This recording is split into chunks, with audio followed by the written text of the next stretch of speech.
Hey there, Kyle. Glad we're Oh, able hey. to. Didn't see you there. glad we're glad we're able to join you here in your new office, out on the Yeah, road. yeah. I've done a little remodeling here.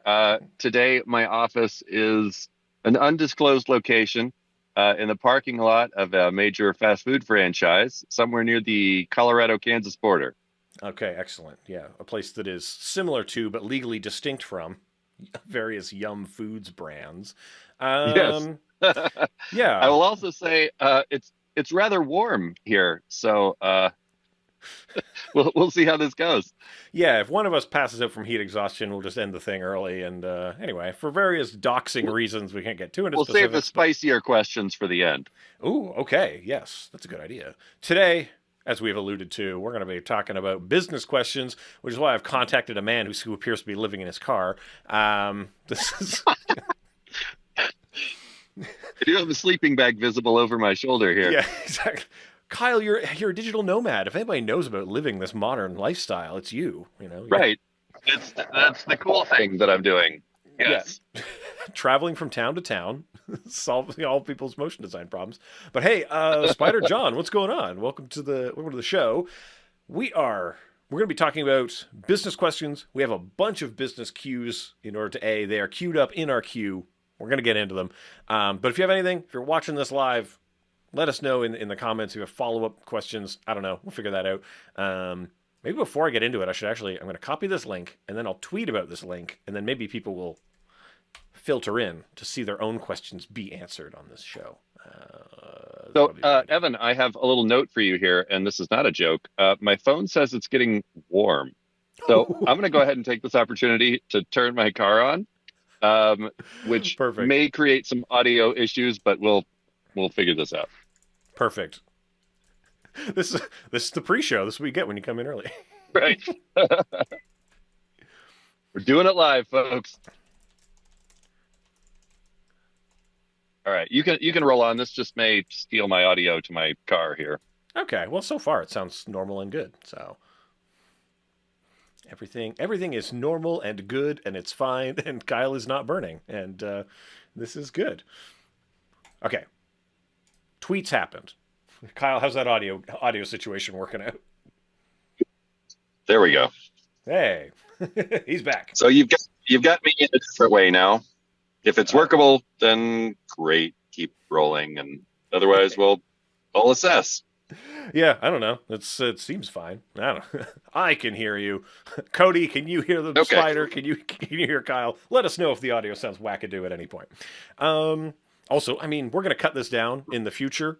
As obviously we have a bunch of questions. We're going to chop this down into digestible chunks. We might end up sweetening the audio and fixing it a little bit. But yeah, perfect. Cody can hear Kyle. Kyle, we're in good shape. This is great. Good. Um, Before we get into the stuff, you've just recently been at Camp MoGraph. So for people who don't know, maybe tell That's true. people like about the experience, what that thing is, the power of networking, all that good stuff. Yeah. So Camp MoGraph was an event that took place this weekend. They've done a handful of them before. I think this was the fourth or fifth. My brain's a little blurry from a weekend full of probably staying up a little bit later than advisable, but hanging out with all kinds of great motion design folks. This one was in Colorado, a little bit south of Denver. They've done each of them in a different area around the U.S. so far. Um, so it's a great time. It's very chill, very relaxed. They've got some creative activities, sort of very summer camp vibes. But it was like at regular conferences, you meet a lot of people, but this was a good opportunity to actually become friends with a lot of these folks because you had a lot more open time and just a much more relaxed atmosphere. Um, this year was a lot of fun. They had a space theme for Ooh. everything, so like all the little creative workshops had fun kind of space tie-ins, and the design of everything was very space themed. The A creative director from NASA came and spoke. Oh, Um, yeah. damn. Okay. So yeah, super cool. I got to go stargazing with two NASA employees the other night, which was pretty cool. Oh man, a young nerd's dream come true. This is fantastic. This is Well, that's good. It sounds out of this world. So yeah, we're gonna I mean unequivocally recommend if you can go to these events, do it. You'll Yep. I don't know. There's a lot of there's strength in numbers. There's solidarity out there, and being part of the community helps to be able to interface with them directly. So do that stuff if you Yeah, can. very much so. Yeah. I mean, there were talented folks of all skill levels and specialties. There were folks from the Adobe teams and quite a few folks from Maxon there.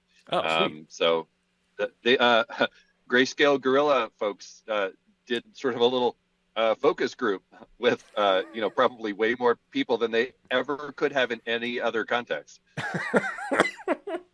That's good. Yeah, finally a captive audience. Let's see what they're up to. Awesome, man. Well, hey, I know we're cooking you in the car, so we've got some business Well, I have cues. the AC on now, so Oh, and I assume it's giving power to the phone, or maybe we're still depleting it well, faster.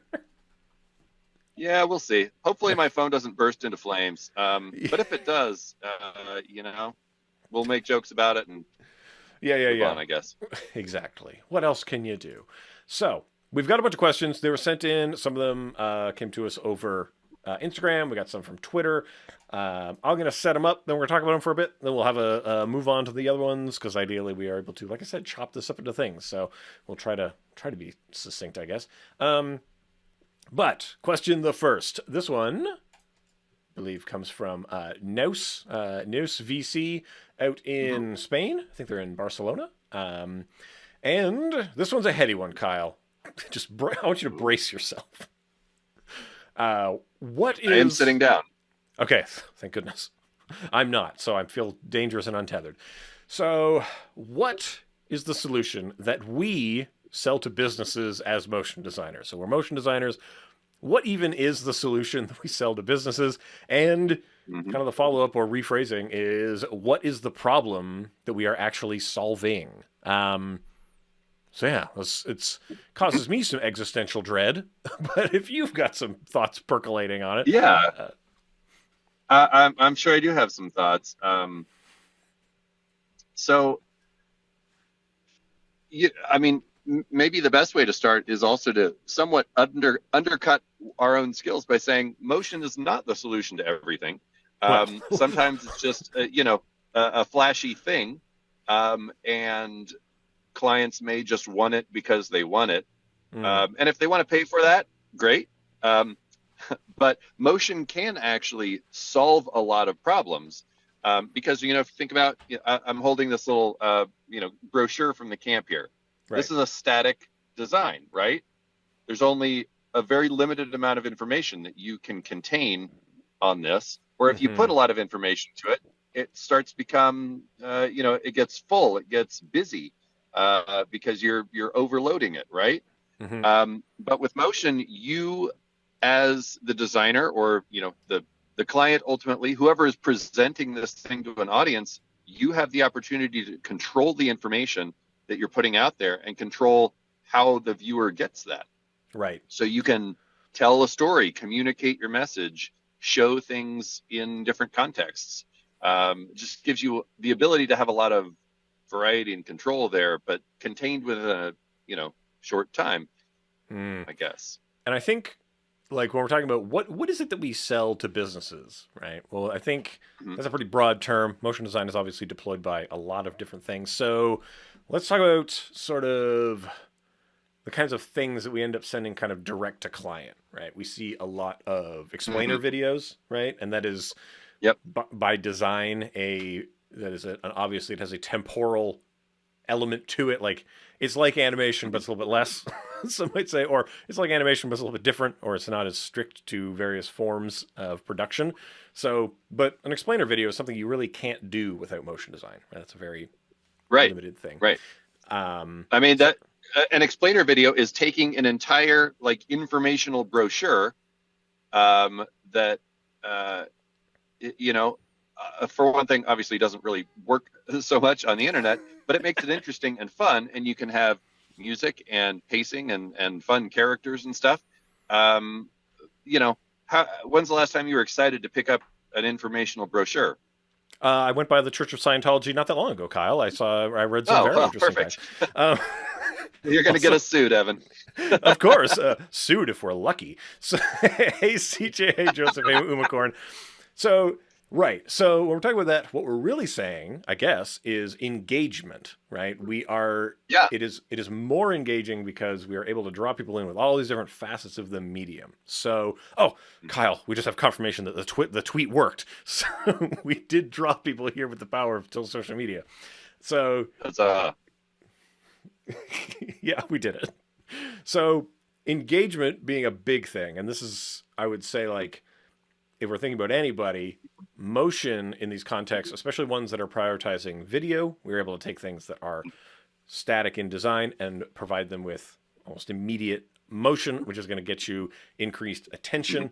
The attention economy, what could be more valuable than attention? So, motion equaling attention. Now, that's not to say that it's a guarantee, but usually that's yeah.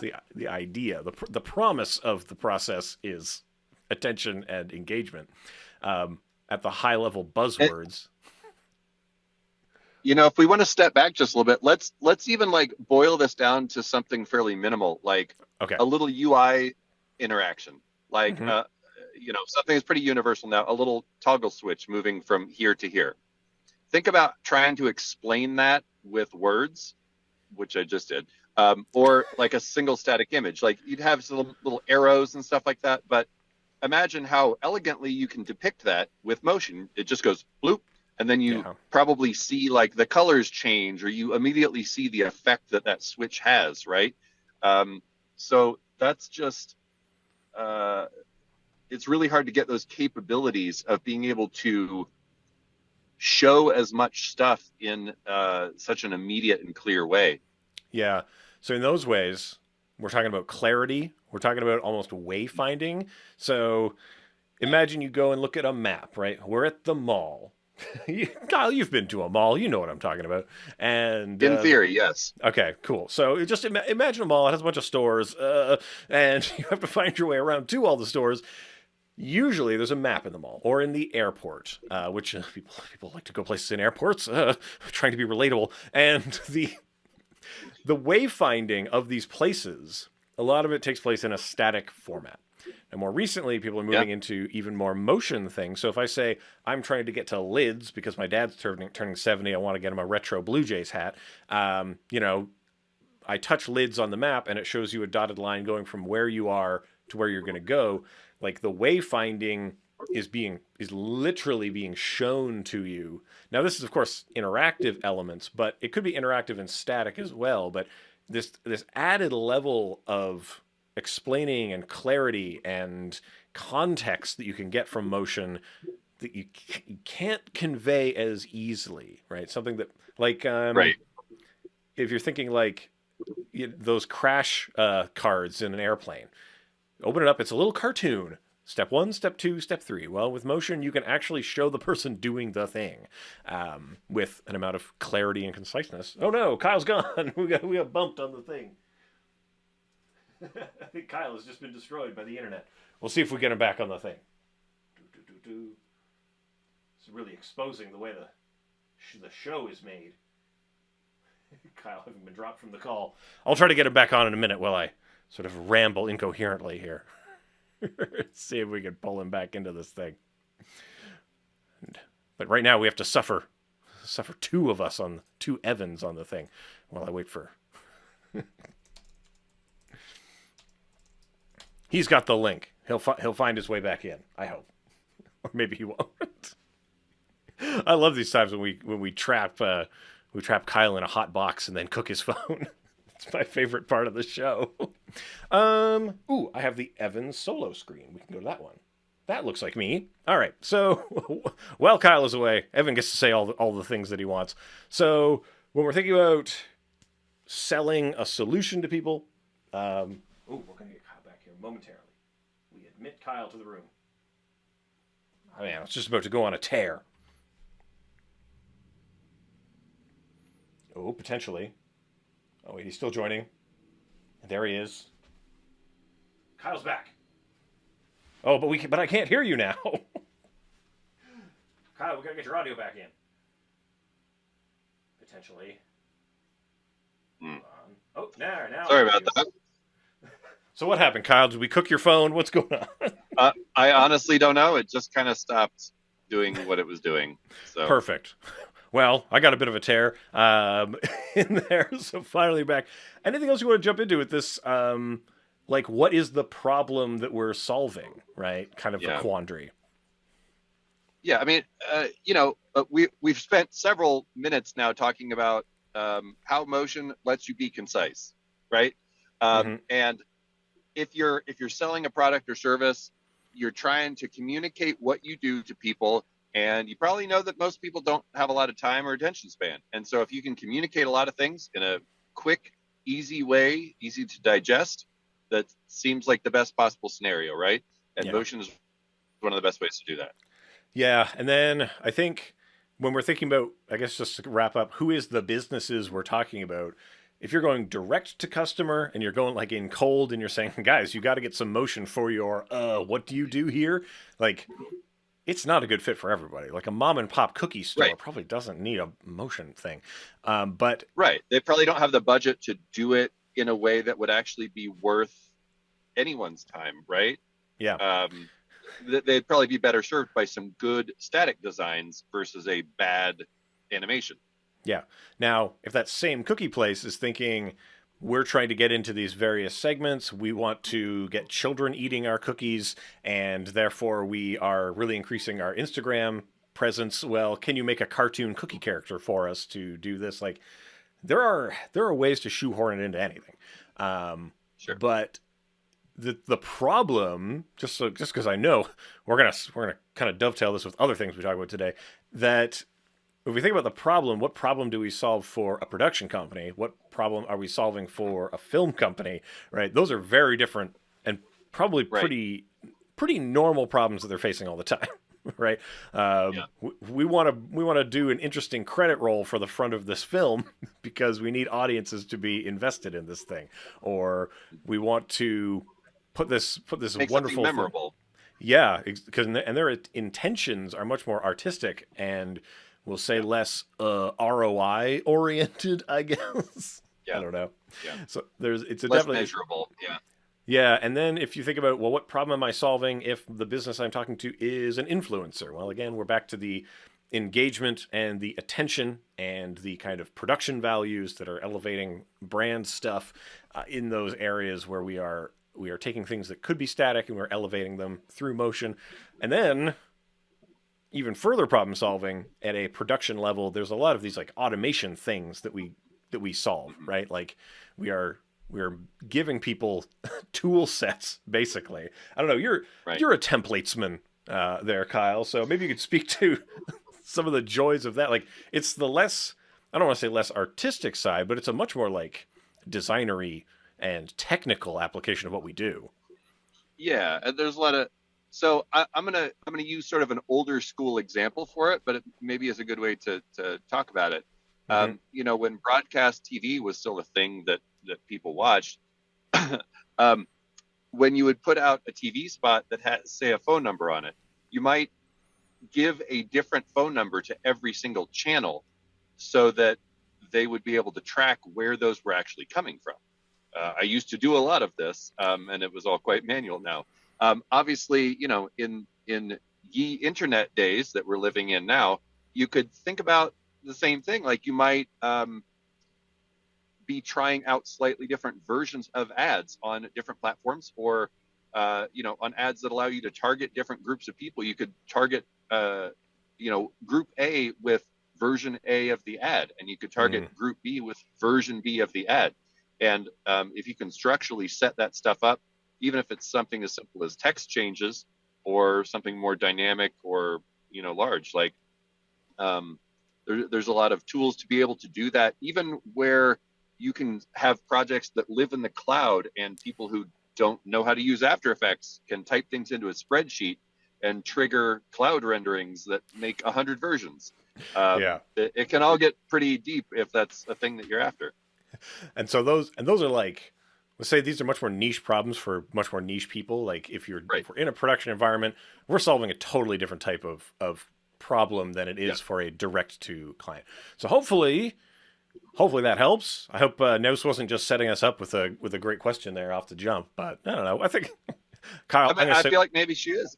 She's sort of a friend of the show, definitely sent us many things before. So thanks for it's the true. question. There you go. It makes us look good when we can answer the questions. I don't look particularly good today, but we'll use that metaphorically speaking. Don't be silly. Your hairline is crisp.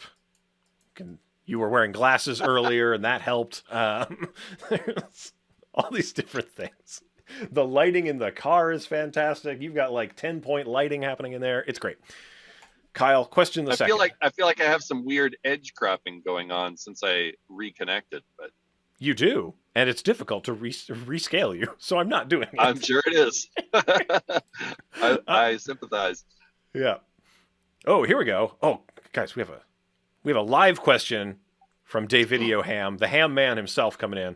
Oh, a fellow ham man. Double ham in the building. Okay, related to what you're talking about. Oh, good. It's a segue. David asks, should we even be using the term motion design for some direct clients? Many people don't even know what it means. They don't know the term. Yeah, that's probably a good point. yeah. I mean, that's a great point. If I am talking to my grandma and she's sort of asking, how's work, whatever, I'm not going to use the term motion design because that doesn't mean anything to her, right? Right. I'd probably say I make videos.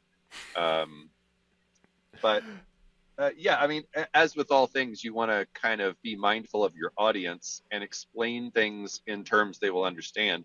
If you're doing direct client work, I mean, this is maybe sort of a good, lead into this.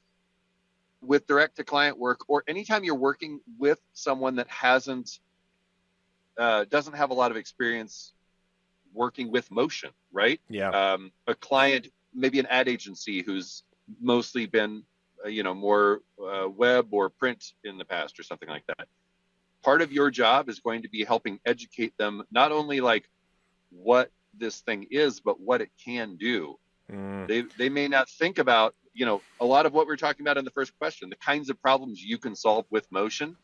And so they may ask for one thing, but that's not actually what they need, and you can help steer that.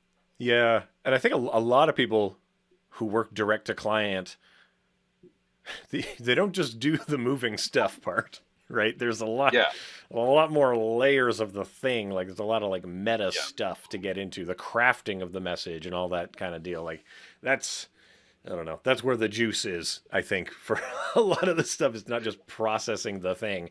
But yeah, it is a lot of clients. I think you said a good thing there. That, like, they might not touch motion design like ever. You might be the one and only time they ever order a piece of motion design. So they don't really know what that is. They know I want explainer video, and that's it. Yeah. Right. Yeah. Or like, we have social media channels, and my friend said people stop if the thing's moving. Yeah. That may be their whole motivation. And then you can actually step back and say, okay, well, let's talk about what problem you're trying to solve here. And let's see if this even is the solution that you need. And then if it is, like, how are we going to use motion, music, voiceover, a lot of those things that typically come along in the package here, how are we going to use those effectively for what you're trying to achieve? Yeah, I think also we have to be very generous. That we talk about this stuff all the time, so we have a lot of words and vocabulary. Some people might not know what that is. Some people might think that every camera movement is called a pan, and not to pan them too hard, but those are industry terms that if you don't operate camera, you don't know those, right? That's not part of the thing. I don't totally know what a lot of marketing terms mean, even though that is what the degree on my wall says I should know about. But anyway, there's a lot. I will say sometimes you can, just for fun, make sure that you throw some of those terms at them and then see how they misuse them later. Okay, perfect. Sort of famously, many years ago, we had a client that marched in and told us how much he wanted to add a vinaigrette around the edges of the frame. Of course. Is that raspberry or balsamic? Which one did you go with? Yeah. A little bit of both. This is great. Okay, Kyle, with that, we must move on to the next question before you are cooked. David, if you're hanging out in the chat, you're gonna love this. This one comes from David Hamilton, Davidio Ham, over on Twitter. What are the odds? Wouldn't you know it? Tips on positioning yourself simultaneously for direct client work as well as under studios / agencies. So, solving problems, time for some positioning. How to not confuse / turn off either audience, separate websites, and social media for each target. Do it under one freelance, in quotes, persona. Focus down and just pick one. Kyle, you kind of do this currently. Yes. I did it for a while. I didn't do anything. I did nothing different. It was just I use a different language in my emails to them. But I don't know. Is there anything that you can recommend with this stuff for people? Yeah. I mean, I'll try to answer as best I can. I think this is one of those where ultimately the only answer that we're really going to be able to give is it depends. I believe you said David is in Canada, and so there may be some tax or legal reasons why you might want to do this too. And here in the U.S., honestly, some of this varies by state, which becomes increasingly unhelpful, right?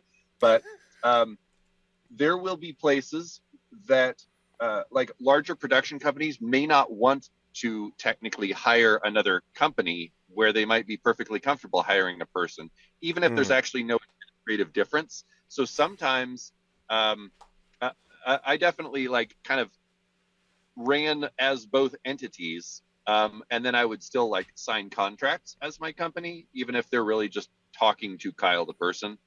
So sometimes it's just sort of optics and navigating what that particular relationship requires. But if you are trying to like actively market to direct to client work and studios or production houses, it very well may be practical to have two different websites, one under, evanabrams.com and one under, Evan's super cool movies companies for directclients.com. Someone is getting that URL as we speak. Yeah, probably. Joke's on you. I operate under fancy.pizza. So I think that is useful. I think the big thing is like trying to convince somebody. It's all about convincing someone to make that purchasing choice. And David is in North Carolina. So when we look at people who are nervous, like, what we really want to do is have a company involved on this thing, right? Because we're going to get so much more service from a company, even though that's not. So sometimes the company has only the one person in it. It's a trick, but it's a comfort level thing. But also the language you use is totally different, and the way you might be billing is totally different. Like a lot of studios just pay out on hourly because they have an understanding of where you're going to fit into the machine. I have found that it's a lot easier to frame myself towards direct to client stuff, because if I'm going out to an agency, I'm just speaking to a person and then we talk on industry terms and we get it, right? Right. like, oh yeah, I know you. We both know the same stuff. This is working out, right? We're going to be able to interface well. And at the end of the day, like for billing purposes, that it just kind of like works out. And yeah, David's saying some studios feel weird when they land on a super fancy studio. Yes, fancy.pizza website, because I feel like you're a competition. Right. They feel like it might be competition. Exactly. I did run into that a few times in my own stuff. And I do feel like there are some states here in the U.S. where there are reasons why for taxes or legal reasons, they don't want to hire other companies, but they want it to be individuals.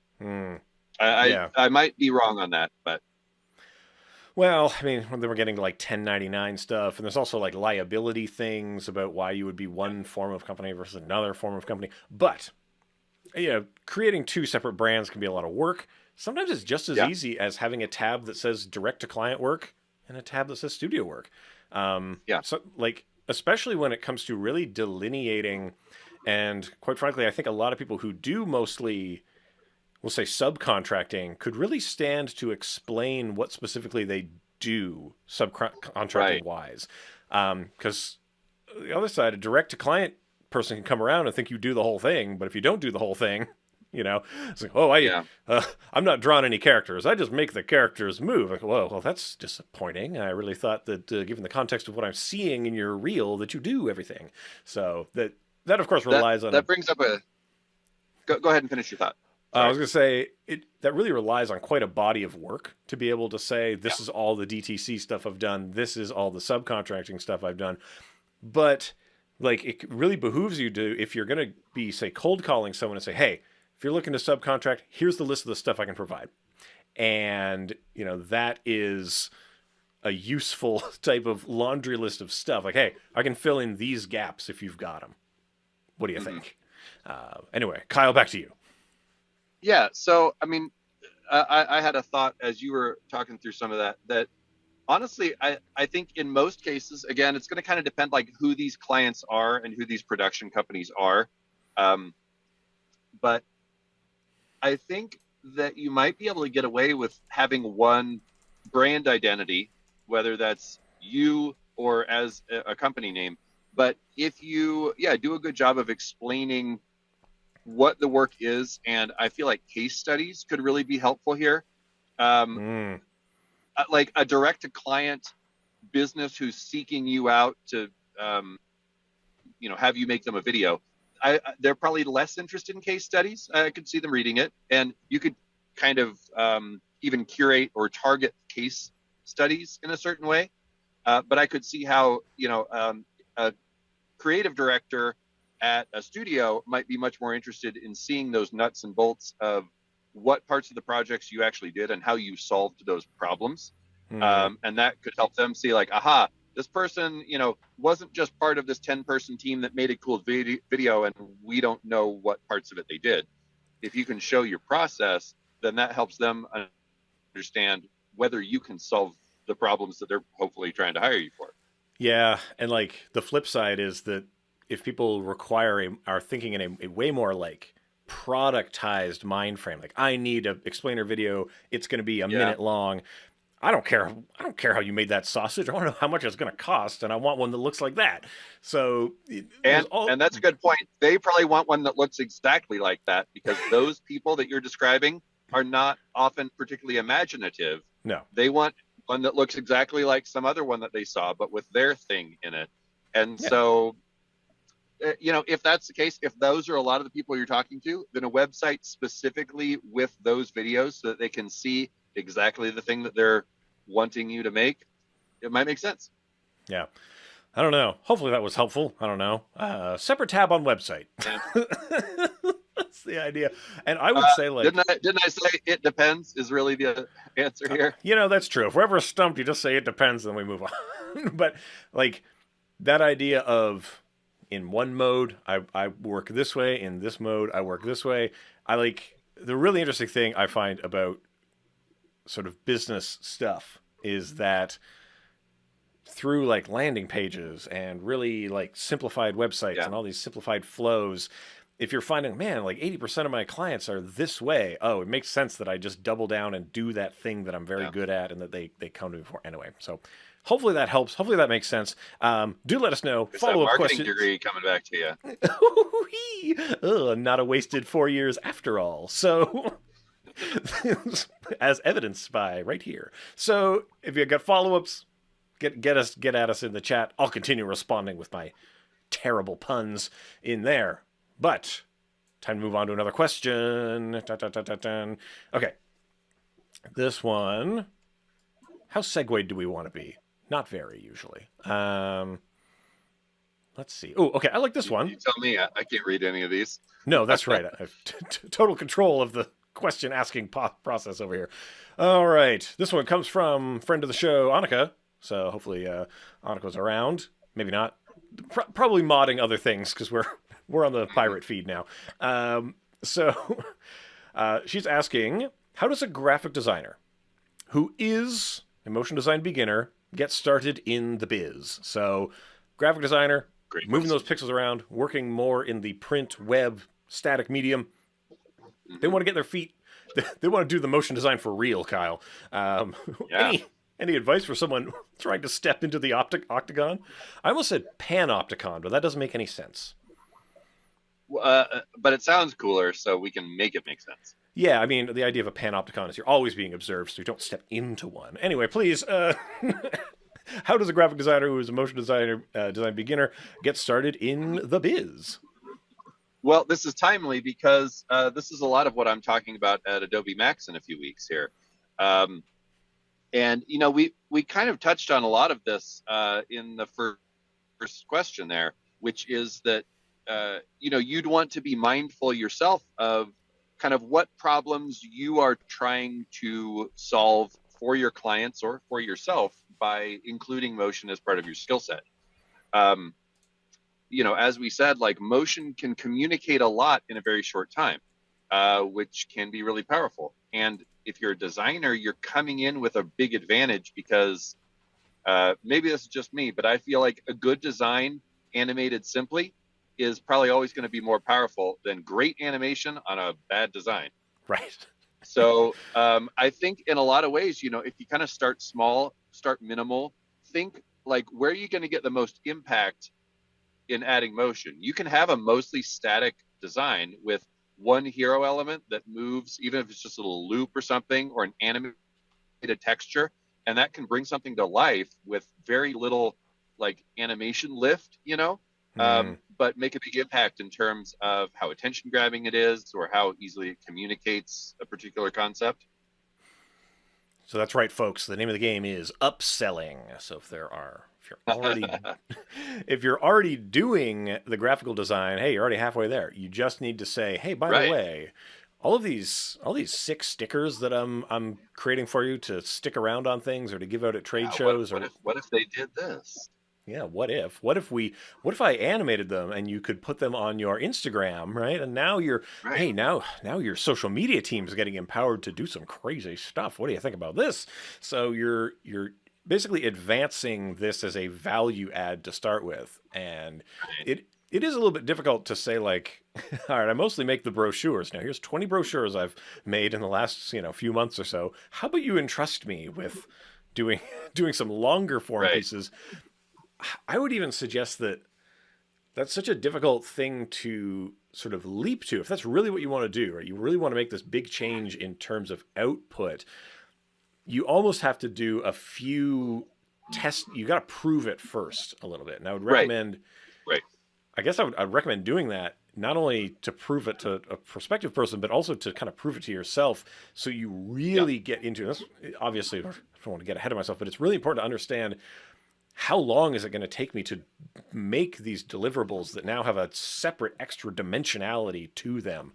That is, and different delivery formats that may not work in the same ways that your static work previously has.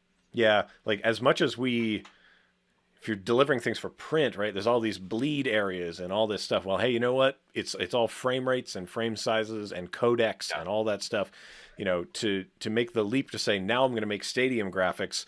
There's a lot of color considerations. There's a lot of physical world considerations. Like, I don't know. I think the first baby steps, if that's what we're talking about, upsell based on what you currently do and take what you're currently doing and just bump that over into get that moving, right?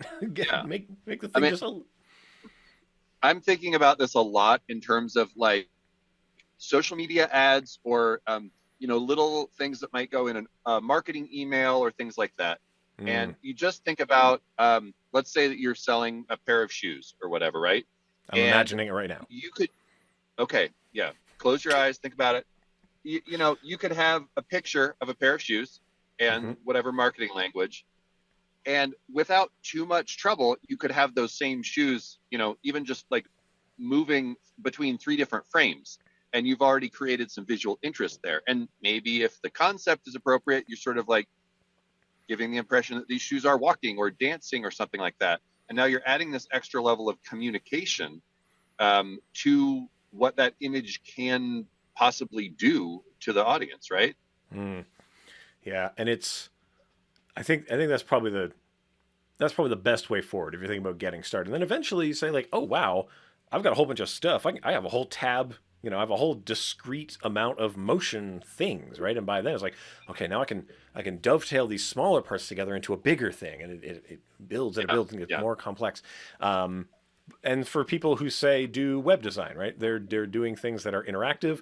Well, let's get some little animated buttons in there, right? Let's upsell yeah, on the little micro interactions. Let's get our from page to page going in a much more yeah. fluid and interesting way. Like, I don't know. I feel like there's a way that you can take these how to say, like I was gonna say, like, gateway steps into motion Yes. until you're just fully addicted, and that's the only thing you do, and you don't want to touch anything else. So hopefully that helps. I don't know. Anything else on this topic before we move on to the next one? Yeah. I mean, I agree.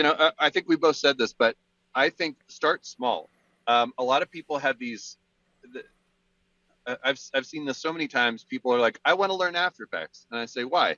Well, I have this 18-minute animated film that I want to make. And it's like, okay, it's really great to have that ambition, but let's think about doing things that are a little more achievable at the beginning. You want to start with things that you're going to be able to achieve, and so that you don't.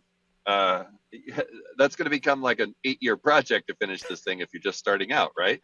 Right. Um, We want to stack those early dopamine hits so that you remain positively affiliated with the thing yes, you're doing. yes, I don't know if people are coming from like an illustrator background. Let's get the character moving a little bit. If you're doing 3-panel web comics, see if you can get that told sort of in the what is even just sleep. separate the foreground and the background and create a little bit of like parallax like that, and think about how much um, visual depth that can add to a certain scene where you're just like adding a little bit of motion, or motion comics where like it does that movement when the reader advances the page, for example. And so that's a fun interactive thing. They get to kind of control part of that, right? Yeah, indeed. So there we go. If you want to take your baby steps, that's how to do it. Put on your shoes, one step at a time. Okay, let's move on. New question. Okay. Fire it up in the hopper here. We've got. Ooh, here we go. Oh, so some real questions coming in. So some breaking news. Beep beep beep beep beep beep beep. Have you ever sent holiday/special occasion gifts to clients to say top of mind? If so, what sort of things have you sent before? Oh, Cody, that's a nice question. Kyle, have you ever done this? It is. Yeah. I have before. Okay. I've sent I have sent some physical things to some clients before, and I have also created just sort of like a goofy little holiday email, enough to like make people chuckle with a bad pun or something like that. But Yeah. and one of the workshops at camp this weekend was from a producer who was kind of advising about some of these topics, and one of the things she touched on was, being top of mind. And obviously, this is very much the case for clients too. If you can figure out a reason to remind them that you exist, that is not annoying. Yeah. I mean, we're all humans, right? And if depending on what sort of relationship you have with this person, maybe someone that you worked with a couple years ago, you found out they had a baby. Like, if you can do it in a nice human way and not like, hey, I heard you had a baby. Do you want to hire me for stuff? Like, don't be gross, right? But I heard like, you produced hey, offspring.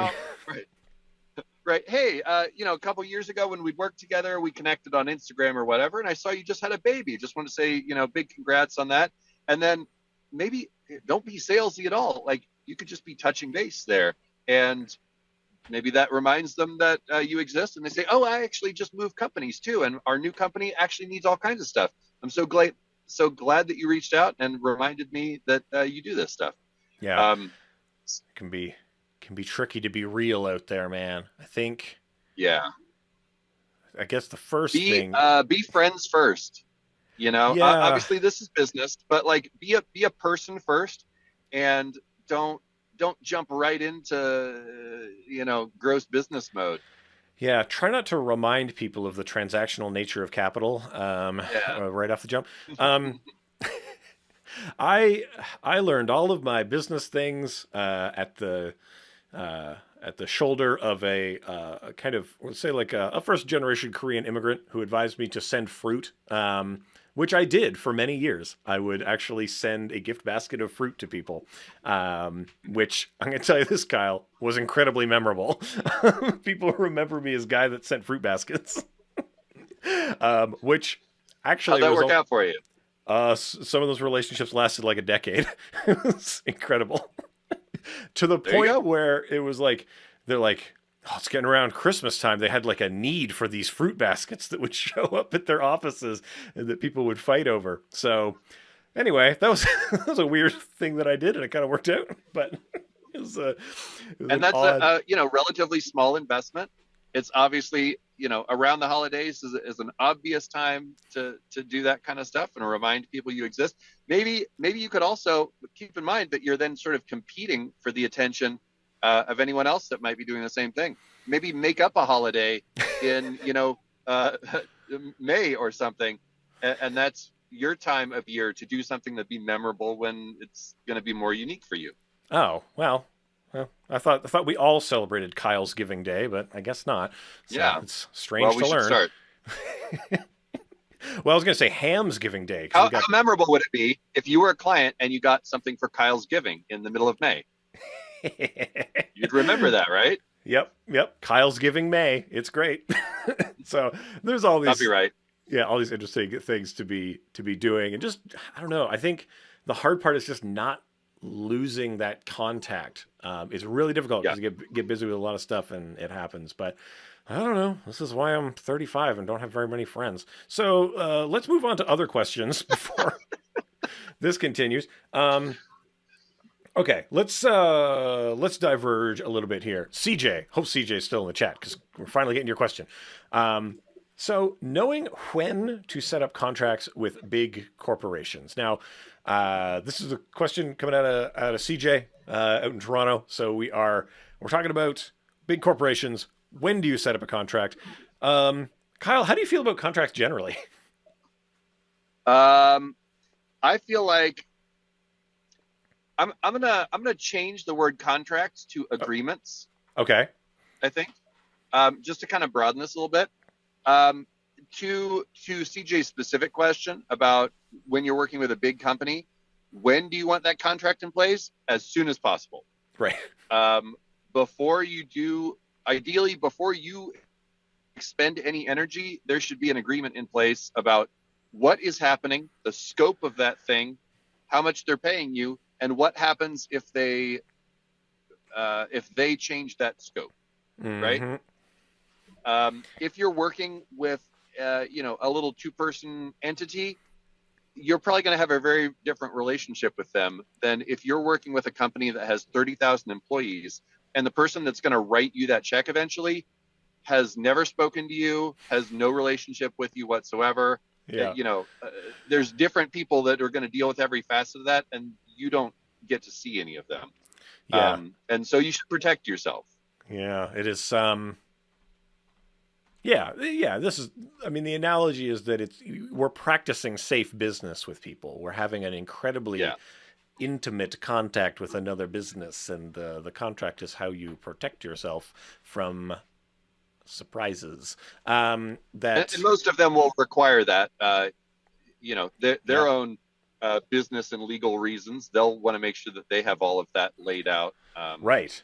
So Mhm. let's see. See, other things are good. So I've done some work with some really, truly massive corporate entities. Not to toot my own horn, but I made some pretty Same. mid, I made some pretty mid internal videos for some pretty big companies, and these are people who like you need like a PO number, and you're going to go through. Right. You're going to go through like a really specific like procurement process, and you have to like sign up for these things and go through these checks and fill out these forms and all of these numbers to get on the list to get paid net 90 or whatever. Like, and really importantly, sometimes the person you're talking to doesn't understand all of the machinery behind all of this. All they know is Never they're had gonna, to deal with that. no. This may be the only time their department has ever done a video of any kind or interfaced with external providers. So, like the importance of contract is also like okay, do we work off mine? Do we work off yours? Do you already have a process? Do I need to send you a statement of work? Are you going to send me a brief? Like which, we're going to trade all of these love letters back and forth as we hammer out kind of the nature of our agreement, which says what I'm going to do for you, what you're going to do for me, and what happens if things don't work out the way we had hoped. Right. Does a change look like? How many of them? In what ways? And I'll say this: it's really important to read these things so that you don't Yeah. get really borked up. Are you as the creator allowed to ever show this? Yeah, For in some example, cases, is no. a great thing that should be covered up front. Are you providing project files after the project is done, or do those belong to you? Yeah, are you owning it or are you licensing it? Is this Hmm. work for hire? Is this like all these pretty critical things, especially with big companies who can forget you existed? Right. Yeah. Hey, I had an agreement with this person. Yeah, they don't work here anymore. Oh no, I, nobody. I, yeah. I have one client in particular who there was one long-term project where I ended up dealing with, uh, I think, three people over the course of this long-term thing were my like direct contact. Right. And so by the time it got to the end, this third person didn't even know what the project was really even supposed to be at the beginning. Right. What are we doing? And who are you? A contract explains all of this because you can be like, hey, it says right here, this is what we're doing. And when we're done, you're going to give me this, and I'm going to give you this, and it's going to be great. So I think the other thing that's kind of important, and this is maybe not the case with large companies, but to remember that contracts are not rude. They are, if anything, the most polite type of Right. document that you can sign with someone. It is incredibly polite to make these arrangements and to formalize the ambiguous because an Yeah. ambiguous thing is rude. Who does the dishes on what day? You spell it out. We don't have any arguments. It's the same thing right Yeah. here. Anyway, it's been a long time since I had roommates, but anyway, you can tell I was a So barrel of laughs. I like the metaphor though. Mm, And the reason that I used the word agreements at the beginning of this was because, you know, contract has sort of a, scary legal connotation there. And it does maybe like it's not as friendly right. sometimes.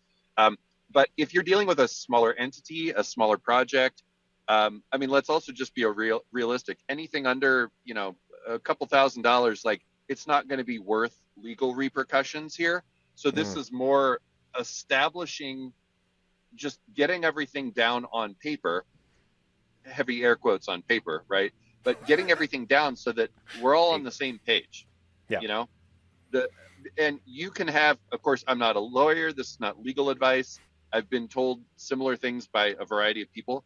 Um, you can send an email with all of that information in it and basically say something like, please respond to this to let me know that you agree to all of the above information and you've received it, and yada, yada, yada. That's Hmm. a written agreement just as much as a big, scary legal contract is. And sometimes that might be a lot better relationship wise than sending someone, 8 pages of legalese. Yeah.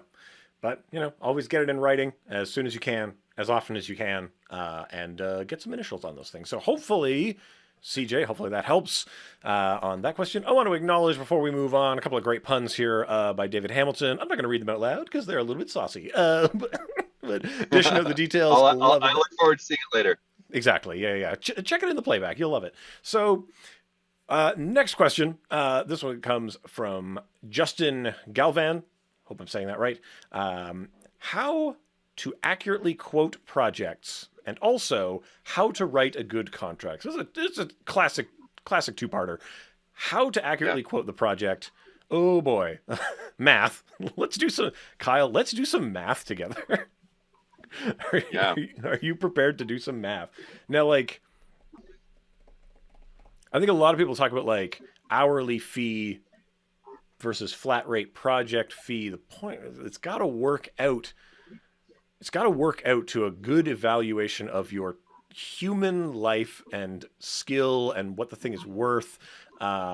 I don't know, Kyle. What do you think for you're quoting on a project? What do you need to even establish a quote, and then how do you derive one?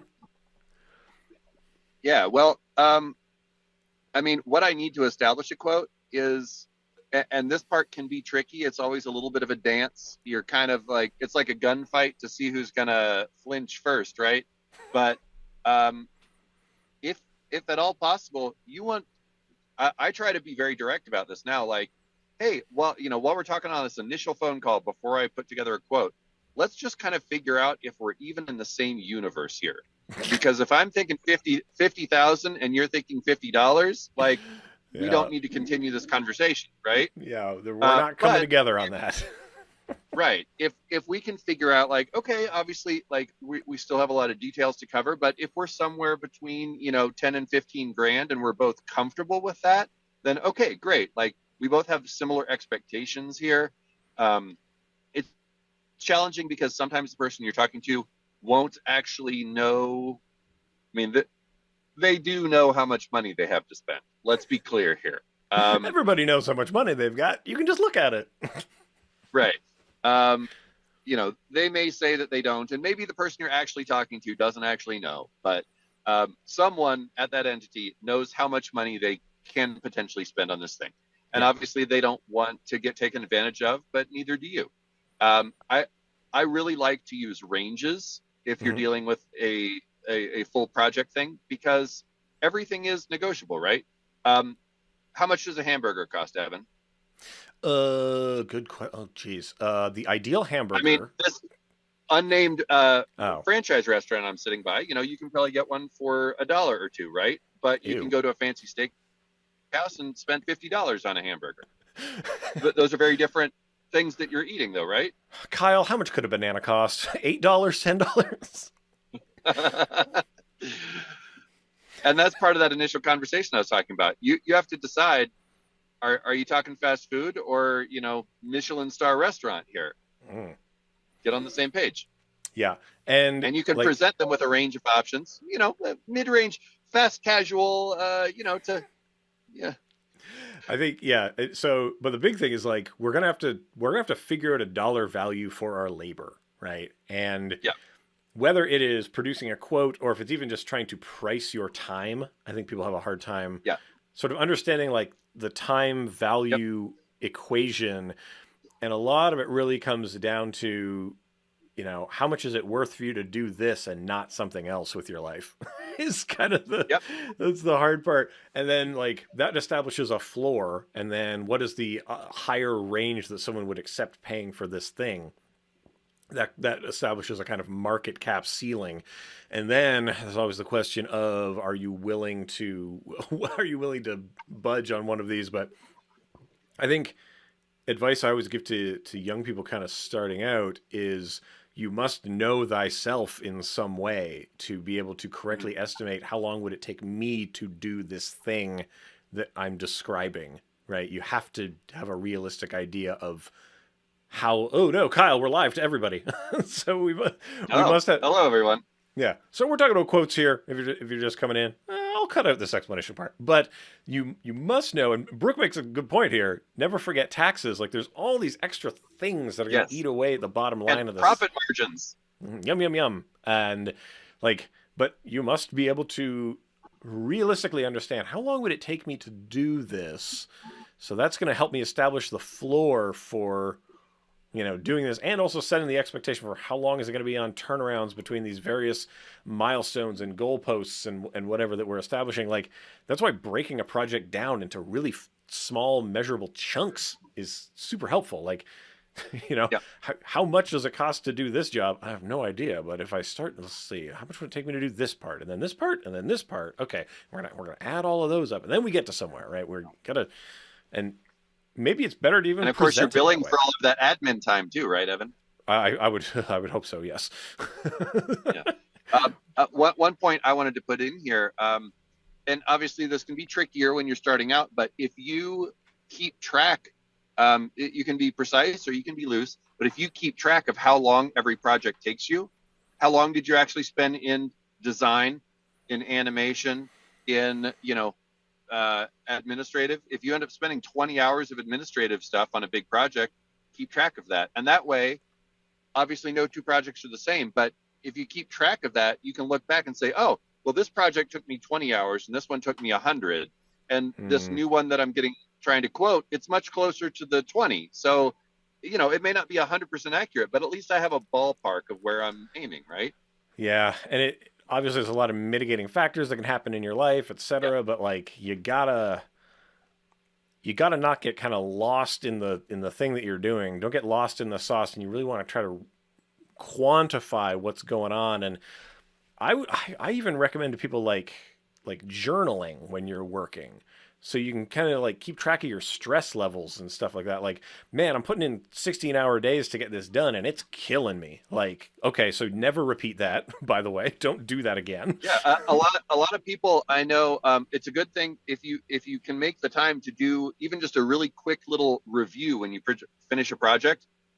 Yeah. And I know people, and I've started doing this, one of the little columns that you should be filling out, it's not only like how profitable was this project, or what did I end up making on an hourly basis, but was this a good experience for me? Do I want to work client? with this client again? Yeah. Are they a fruit basket client or not? You really have to determine, are they fruit worthy? Are they fruit worthy? Are they a fruit basket client or a rotten apple? Exactly. Which will you be receiving at Christmas time, dear client? So, the Evan Abrams fruit basket scale for client worthiness. So hopefully that helps. Probably make a little animated graphic about that to help explain it very quickly, right? Indeed, it goes from the measly apple on one side to the glorious pineapple on the other side. There's a lot of breath coming out of it, right? Exactly. So that's the first part of the question. The second one was, how do we write a good contract? Like, what are good things to have in contract? We've already talked about like when it's going to happen, right? How long is it going to take? How long can we expect for the various phases? What type of labor is being done? When? How much?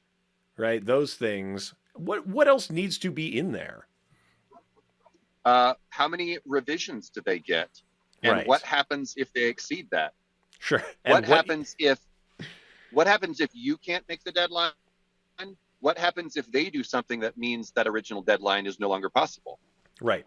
So we're talking about revisions. So you must also define what revision means. You got to put some kind of language around what is considered a revision in this. Like, add 10 more characters. No, that seems a little wackadoo on scope, right? You have to be... I'll throw some out some of the language that's in my agreement that I send out. And obviously I'm going off the top of my head here, but something to the effect of concepts requiring significant deviation from what was originally improved. And I try to do sort of I'll call it a waterfall. We get a script, we approve that, and we say like, okay, we're not going to touch that again. Obviously, things can be flexible a little bit, but you've signed off on the script. We're done with that. Now we're going to do design. Okay, you've signed off. We're done with that. So that you don't get to the final product and they're like, oh, well, we never liked this blue color and we never liked this script. Like, well, you had opportunities to deal with that up here and someone agreed to it. We kept a paper trail, through emails or whatever. So that's fine. We can absolutely make those changes. But we've already agreed to this and we've gotten past the point where those changes are easy to make. So now we need to have a scope conversation, right? And fortunately, we outlined all of that in that initial agreement. What happens when you do something that requires significant deviation from those agreed things that we already passed, right? All those nasty deviants. Yeah. So speaking of, David mentions some people boast about unlimited revisions as a trust building tactic. What could go wrong? Yeah, that's an interesting. I'm going to say that there are interesting lifestyle choices that a lot of like adults get into. That I'm not. That's not my yum. I'm not going to yuck it, but I wouldn't do it. It sounds dangerous and bad. I don't know. I Like, know there are some places. It's newer for animation, but it seems like a little more of a thing in design that are offering these like kind of monthly hmm, fees for clients, and then however many like one project at a time, but you can have as many as you want and unlimited revisions. There's a studio called Ravy, and they tried this, and they have kind of documented why they chose to stop doing it. hmm, So you might want to check that out if that's of relevance at all. yeah, yeah. If a like you can offer unlimited revisions as long as your labor is actually being compensated for, right? Like Yeah, all revisions will be billed at an hourly rate. Perfectly good, because at least we're doing something with the labor. Like the yeah, the worst thing is that you end up working eternally and having no compensation for it, and then you starve to death, right. right? Yeah, you're Like, doing $1,000 project and you're working on it for 6 months. yeah, not Uh, really. for someone who can never be happy, right? That's not worth your Yeah, time. yeah. We must curtail the unlimited because we live in a finite universe. That's the tricky. Yeah. So anyway, And I want to make sure we're not setting this up as like an adversarial relationship, right. because it definitely doesn't have to be. But sometimes, if there's no repercussion for someone asking for changes, it's very easy for them to ask for a lot of changes that may not actually be necessary. Whereas if you're like, that's great, but we've already gone past your limited revisions, and now we're dealing with, you know, X dollars per hour for me to make these changes. A lot of times Yeah. that helps them go, oh, well, you know what? Actually, it's fine. Hmm. Well, and the other thing is that these types of things, like we're gonna have set periods where we do something, and then you're going to Yeah. get the stuff, and then you're going to get all your people together, and you're going to come back to me with notes on this thing. Like, it really keeps people accountable because you can't be working on the Yes. same thing forever. You got to move on to the next thing. So Yeah. it is all a kind of, you must set up these things. So a good contract will likely have in place things like what to expect during these periods, and we're going to conduct things these ways. We're going to, during the revision period, you're going to get your people together, and then the window is closed on the thing, Yeah. and then we got to move on. Right. We're gonna compile all that in all those that feedback at once, so we're not getting notes from 8 different people over the course of a week that may contradict each other and totally throw off the timeline. Right. And so David here is talking about the thinking is that when you add language like 3 revisions included, some clients feel like they're not getting their money's worth if they don't make you do them all. I know. Well, some people can never Yeah. be happy, I suppose. But at the end of the day, sometimes you have to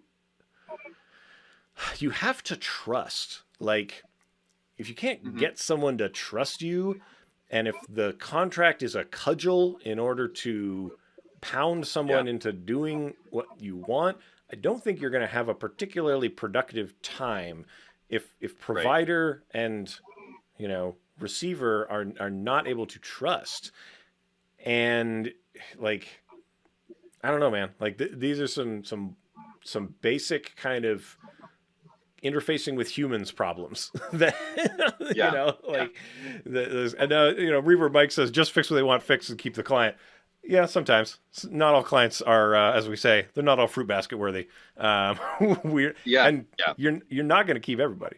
You're just not. Like, Yeah. not everybody's a keeper, and this is how it bees. Sometimes you just get through the thing and get it done, ship it off, and then Yeah, never talk to that person again. yeah, You it know? happens. That's life. You don't can't keep them all, and like, yeah, some things are just sometimes they're just untenable. They just we got to not. And sometimes you make those 1,000 revisions, and then still that person's never going to talk to you because they didn't Yeah, actually need anything else from you anyway. yeah, that's it. That's life's short. Keep. Hopefully, you Yeah. keep with the good ones, and you jettison the bad ones, and your life goes on, and you don't get too bent about either of them. Like Yeah. you gotta be kind of even on the. You gotta be the thing that rides on the ocean. You can't be kind of in the ocean. Getting thrashed around. Anyway, that got a bit more philosophical than I'd hoped. Kyle, I think I've got one more. I got one final question while you're here. You don't know. Are you I'll got take you it. got time? You got time in the hot box for one more here? You know, Evan, well, the AC's been running this whole time, so I've been nice and cool. And for you and these fine people, I'd love one more question. Okay, here we go. So This one, I believe, comes from Khalif Asaif over there on Instagram. When now, I'm gonna paraphrase, but I believe they're talking about when you start like a small animation team. What are our first steps? If you're thinking, we've talked about freelancing, we're talking about going solo and all this stuff. You want to get some buddies together. You want to make a cool Yeah. company with your buds.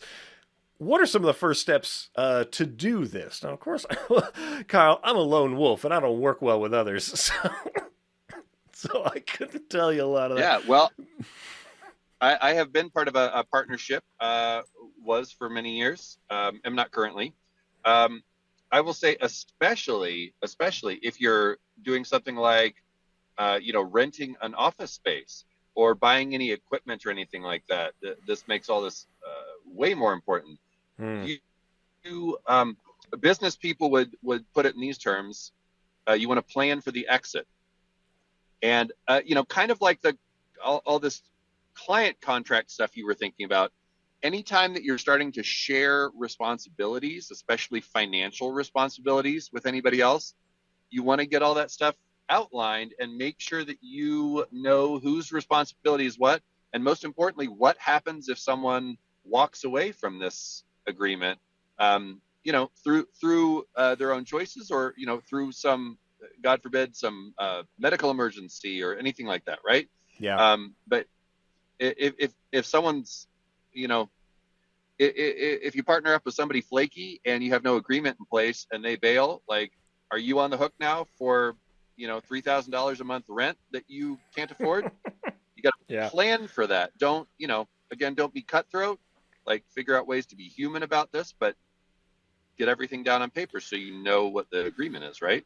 Yeah, and then we're getting into like the structure of company, right? Yeah. Are you creating a corporation entity, and that means you're all going to own shares, and who's going to own how many shares Yeah. of it, which gets into the voting rights of who determines the direction of the company. Like these all sound Yep. like really boring things, or maybe you find them incredibly This is what exciting. lawyers are for.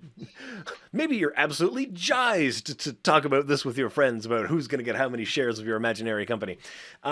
But the division of labor is really critical. Like whose Yes. responsibility Yes. is what? Like I know a few collectives where one person is literally the face, right? All they do is interface with clients. That's it. They're doing nothing technical because their thing is they can get people to trust them. They can bring in the biz. They can still speak in design terms and stuff like that. They can quote projects super well because they understand the capabilities of the team, but they do not touch the computer except to send emails and cool Yep. texts and stuff. Like they are 100% business development acquisition of people. That's it. Hmm.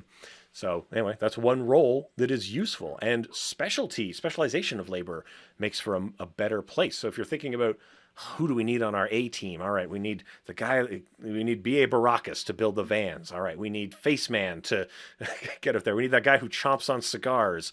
This is the A team. If people aren't familiar with that show, Yeah. but the like, I don't know. It's really critical if you get a bunch of people who all do the same thing, you're kind of doubling up on stuff, and it's not particularly helpful to the longevity of the company, usually. And I don't know. and while you're ideally going to be then teaming up and collaborating on projects, there might be times for smaller things where you almost are sort of competing with each other to see who it's, Yeah.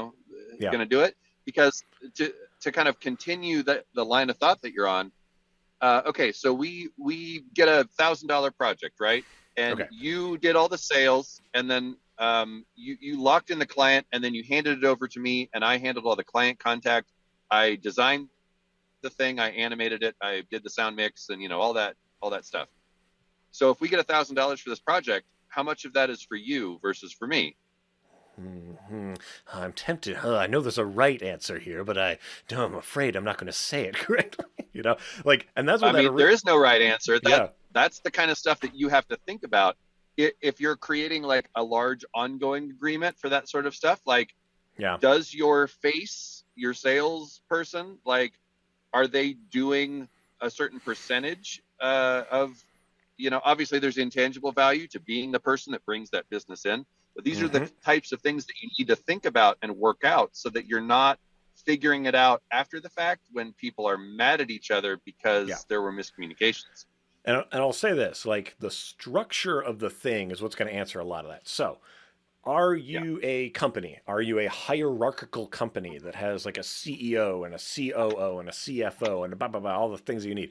And then are some people, then you figure out, all right, now we're going to pay some salaries down to people, right? And then everything that doesn't go into salary and stuff, that's going to go into profit. And then we pay out the dividends based on, so shares we talked about earlier, right? Who owns how much? And then how much do you extract from the bonuses at the end of the year?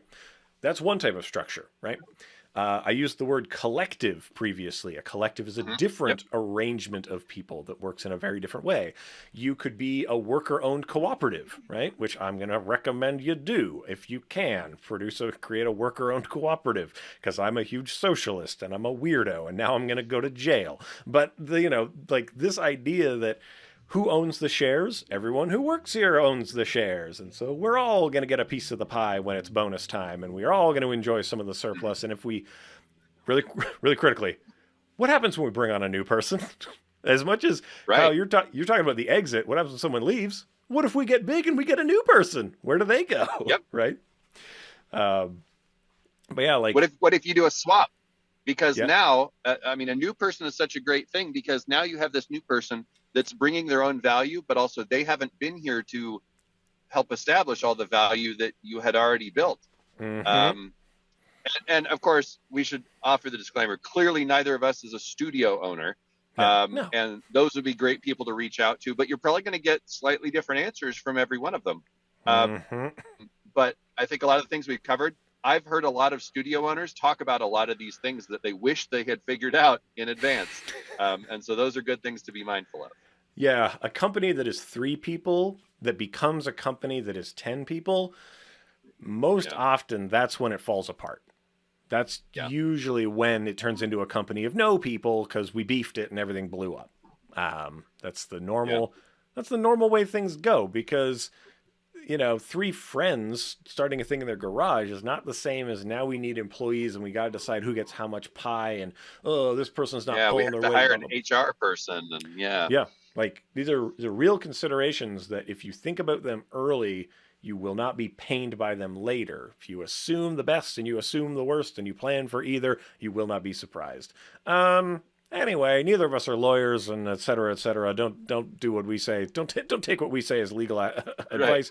But I mean, I think Kyle, I think the advice to do your research and to figure it out and to talk it over and to Yeah. do better than a scrawl on the back of a bar napkin for your business plan. Um, that's not too I think controversial. that could be legally binding advice that we could give. Right. Maybe, yeah. I mean, in the state of Kansas, I don't know what constitutes a constitutes a And I think I'm contract. back in the state of Kansas right now Okay, by a couple miles. yeah. In some places, a verbal agreement is a legal binding agreement. In some places, an email is a legal binding agreement. Anyway, all that to say, structure is good. I think that speaking of structure brings us into the end of the cues that I had. We ran a little bit long, but we're gonna chop this down. We're gonna make it into something digestible so people can enjoy all of our great answers to all these great cues. I want to say thanks to, oh man, Kyle, there's like 31 people watching us right now. So thanks for hanging out and being Hey. with us. If any of you people have any last minute cues that you want us to get to, business questions, business of motion design, we'll give you a window in the chat to do that. Kyle, how's your heat situation going? How's your battery situation? Presumably both are great. Oh, fantastic. Oh, love it. Okay, great. Yeah. Um, so I don't I'm, know. I'm sure some of the cues from the people who came in at the end of this are like, why is Kyle in a car? But they'll just have to figure that out for themselves. I'm sure they can figure it out from all the various hints that we've left in this scavenger hunt. Um, but but Kyle, thanks for taking the time. Thanks for pulling over and being safe and being with us on the show Of course. as you do this. And yeah, while you travel back through what I assume are the blasted lands all your way all your way home, I wish you good luck against your various Raider opponents in the Thunderdome. So and I we'll think my opponents will mostly be wind farms. Okay, well, they have giant blades, Yeah. so watch out. Yeah, They're swinging them I around. will. So thanks everyone for watching. We are going to be back next week. We are back here with more technical advice. We will be. Oh wait, oh Kyle, there's one last minute question in here. Good. Do we ever? Do we ever work by day? Do either of us ever work by day rate in non-studio relationships? Ooh, Oh, interesting. I don't. I don't. Uh, I have. Okay. I have. Um, that is not the norm, though. Typically, I do day rates with studios or like production entities, right? Yeah. And typically, if I'm dealing with someone who's not part of that system, I would rather just say, this is the rate for me to create this thing, Yeah. X dollar, and leave it at that. Yeah, and I rarely experience like overrun in non-studio things. Like there's very few kind of ad hoc like, oh, hey, whoa, whoa, whoa, we gotta, you know, someone has rescoped and now we're gonna have these knock-on effects, so we're gonna keep this going. Like it's usually I'm on a thing and we're on it till it's done, and it's the number of days until it's done, and then we're we got it locked down. So yeah, my answer is nope, and it would make me nervous to do so. So. That's the that's my answer on that one, I guess. Okay, cool. So, Kyle, next week, tiles and tribulations. We'll be talking about Kyle's and tribulations. Yep, Kyle's and tribulations. We're gonna Perfect. Next week, Kyle's tiles, Kyle's tired tiles. So that's what we're gonna be working on next. I think we know what my example is gonna be. Oh, it's a bunch of your face. It's like a fractal. It's a fresco made of tiles of your face, ever recurring backwards. Terrifying. Yeah, think about that as the example, guys. Just ponder that in your mind, and that's what we're talking about next week. So we're going to be talking about tiling techniques inside of After Effects, and we'll be getting into it as we I don't know, get into all of these wonderful arrays. This array of array problems. So anyway, all right, folks. Love it. We'll see you around. Kyle, thanks again, and stay creative, be kind to each other. I'll see you all around the internet. Bye. Bye. Thanks, everybody.